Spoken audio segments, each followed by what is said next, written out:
how are you getting the people to know about your business and know that this is what you do? Just having a reputation? Yeah, honestly, it's just been word of mouth. Okay. And I don't know. I mean, kind of working on everything all at once. I think it's funny. I've never heard the title I gave myself for my business, and they're all made up titles, right? Like CEO, stuff like that. But I don't know where it came to me, but Chief Executive Master of Operations. I just wanted to be like, I do everything. I'm like, okay, well, I need to do.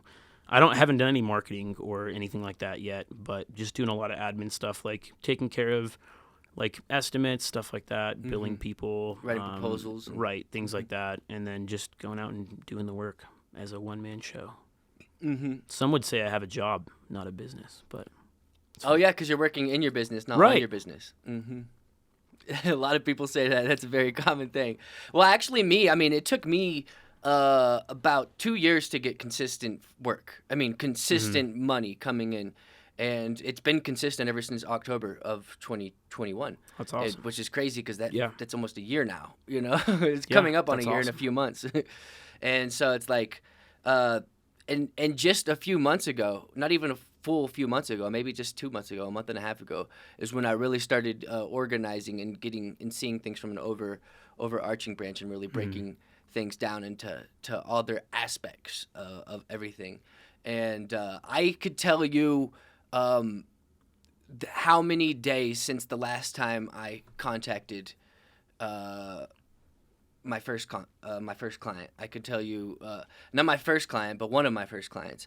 I've organized my data, like all of my data with my customers over the last 3 years that I've built, customers or people who have shown interest. And I can see like, okay, it's been 900 days since I've talked to Lindsay. And Lindsay, I'm going to be reaching out soon. It's 900 days, dude. Yeah. And so it's like I can see all that. And then I could see all of my active current projects. I can see it's been 5 days. It's 0 days since I've reached out to you because we're having this meeting. Right. And then I could see like it's been 130 days since I've last contacted like whoever, you know, and I can see those people, and I'm going to start putting in measurements, putting in processes where I can stay in constant contact with everyone who has shown interest in my business. Yeah. And I'm going to organize all that stuff and really get it. That's really neat. Actually, I was up until like 2 a.m. last night organizing some of this data because it takes time, and it's like I had to filter through about like 400 contacts and boiled that down to 200 contacts. And I've found out I've had 60 clients since I started my business. I thought it was around there, and so that's actually on par. And my goal is to make it 120 clients within the next few months. So I want to double what I did in the next 3 years in the next 3 months. That's awesome, yeah. And that's kind of the goal, what I'm going with my business, and really getting all this stuff in place and really looking at it like, okay, it's time to start taking this more serious as an actual business and not just a freelancer or a contractor. And that's, I think, when you start doing that is when you really start to shine in your business, I think. I think if I had to say, from what you just said, I'm probably in the freelancer contract phase right now. Like I honestly don't know what I'm doing. I don't think anyone actually does, but for sure. I mean, from what you're saying, I can hear like a lot of things that come to mind. I've had thoughts about, I'm not on social media a ton. Like if I am on Facebook or whatever, like I'll give a shout out to like Brian's business or a real estate agent that I know or stuff like that, just to, I don't know, just to keep up with people too. But if I see their posts, like I see this one real estate guy's posts a lot, Jared Bryant, if you guys know him, or if you don't know him, he sells houses. Good guy to know.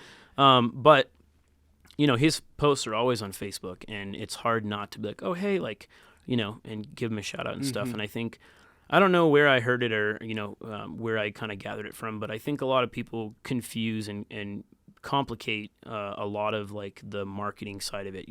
I think quantity over quality is really important. People, if you're, like you're saying, like you can stay connected with all of your clients on a regular basis, I feel like they're going to like you're going to be on their mind a lot more than just, you know, hey, we want to make this post like really important and it's got to have all these things, instead of just posting out like, you know, I don't know, fun fact Friday or whatever.